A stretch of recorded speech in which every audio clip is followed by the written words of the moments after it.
अस्सलाम वालेकुम, welcome to pocket of talent. तो सबको जश्न आज़ादी बहुत बहुत मुबारक हो। तो इस खुशी में हमने जश्न आज़ादी केक बनाया है, तो आपके साथ भी शेयर कर रही हूँ। बिस्मिल्लाहिर्रहमानिर्रहीम। विप क्रीम ली है, तो इसको मैंने जो है विप कर लिया है। बहुत ही अच्छी होती है और इसमें ऑलरेडी मीठा डाला हुआ होता है, तो बस आपने बस विप करनी है। ये देखिए इतने अच्छे से ब्लेंड हुई है कि आप इसको उल्टा भी करेंगे तो ये कहीं नहीं क्रीम जाने वाली, इतनी ये सस्टेनेबल होती है। तो इसकी केक रेसिपी आपको जो है मेरे डिस्क्रिप्शन में मिल जाएगी। इससे पहले भी मैं इसकी वीडियो डाल चुकी हूँ। तो ये मैंने बीच में से कट कर लिया है और मैं शुगर सिरप बनाया है मैंने। सिंपल कुछ नहीं, पानी में आपने चीनी घोल लेनी है, नमक गरम कर लीजिएगा उसको, अपने हिसाब से आप चीनी कम ज़्यादा कर सकते हैं। तो ये देखिए इसको, ये स्टेप बहुत ज़्यादा अहम है। इससे क्या होता है, हमारा जो केक है तकरीबन 1 हफ्ते तक नरम रहता है, फ्रेश रहता है और बिल्कुल सॉफ्ट बनता है। फिर मैंने नीचे थोड़ी सी क्रीम बिछाई है, केक रखा है, उसके ऊपर दोबारा से क्रीम जो है वो स्प्रेड की है। इवनली जब हो जाए तो फिर आपने दूसरा जो केक है स्पंज वो रखना है, दूसरा स्पंज रख दिया है। अब सेम प्रोसेस हम दोबारा से रिपीट करेंगे। ऊपर भी मैंने जो है लेयरिंग कर ली है और मैं साइडों से जो है इसको कवर अप कर रही हूँ। तो बस बहुत आसान सी रेसिपी है, आज बस डेकोरेशन कर रही हूँ और बहुत ही यम्मी केक बना है। और इंशाल्लाह ताला का आज 14 अगस्त वाले दिन हम इसको ज़रूर कट करेंगे।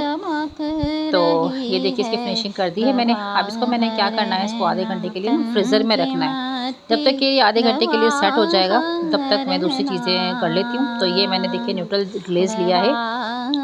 ये ऑनलाइन मैंने मंगाया है। अगर आपको मालूम करना है कि कहाँ से मंगाना है तो आप मुझसे पूछ सकते हैं डिस्क्रिप्शन में, तो मैं आपको बता दूँगी कहाँ से ये मैंने परचेज़ किया है। आज आपको बैकग्राउंड में मेरी आवाज़ सुनने को मिलेगी कोमित रानी की सूरत में। तो इसके मैंने 3 टेबल स्पून लिए भर के और ये मैंने जेल कलर डाला है ग्रीन, तकरीबन 4 ड्रॉप, बिल्कुल बहुत परफेक्ट रहते हैं 4 ड्रॉप। और इसके बाद मैंने इसको अच्छे से मिक्सअप कर लिया है, एक स्मूथ सा पेस्ट बना लिया है और इसको जो है मैंने एक बैग में डाल दिया। अच्छा ये चीज़ मैंने देखी है, मैंने यहाँ पर जो है ना ये डस्ट ली है, ये भी मैंने ऑनलाइन परचेज़ की है गोल्डन कलर की, आप चाहें तो वाइट भी डाल सकते हैं। तो ये देखिए मैंने पैकिंग बैग में जो है इसको डाल दिया है और उसको साइड पे रख दिया है। अब दूसरा स्टेप हमारा शुरू होता है। दूसरे स्टेप में मैंने क्या किया है कि मैंने फॉन्डेंट ली है वाइट वाली, ये भी मैंने ऑनलाइन परचेज़ की है। तो ये भी अगर आप पूछेंगे तो मैं बता दूँगी। ये कटर लिया है मैंने, कटर की हेल्प से मैंने स्टार काटा है और ये देखिए मैं इसको साइड पे रख दूँगी। अब मैं चाँद की तैयारी करूँगी, तो ये भी मैंने कटर की हेल्प से चाँद मैंने काट लिया है।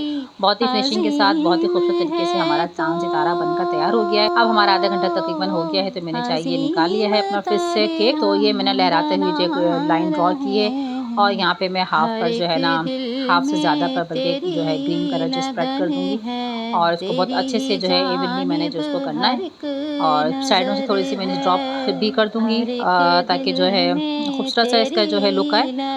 और थोड़ी सी इसकी फिनिशिंग कर लूँगी मैं लास्ट में। तो माशाल्लाह बनकर तैयार हो गया है। तो इस स्टेज पे जो मेरे फ्रेंड्स नए आए हैं चैनल को लाइक कीजिएगा, सब्सक्राइब कीजिएगा और जो पुराने हैं वो कमेंट करके ज़रूर बताइएगा उनको मेरा ये केक कैसे लगा। उम्मीद करती हूँ आप एंजॉय करेंगे। मिलूँगी फिर एक नई रेसिपी के साथ। अपना बहुत ज़्यादा ख्याल रखिएगा, दुआ में याद रखिएगा। अल्लाह निगहबान।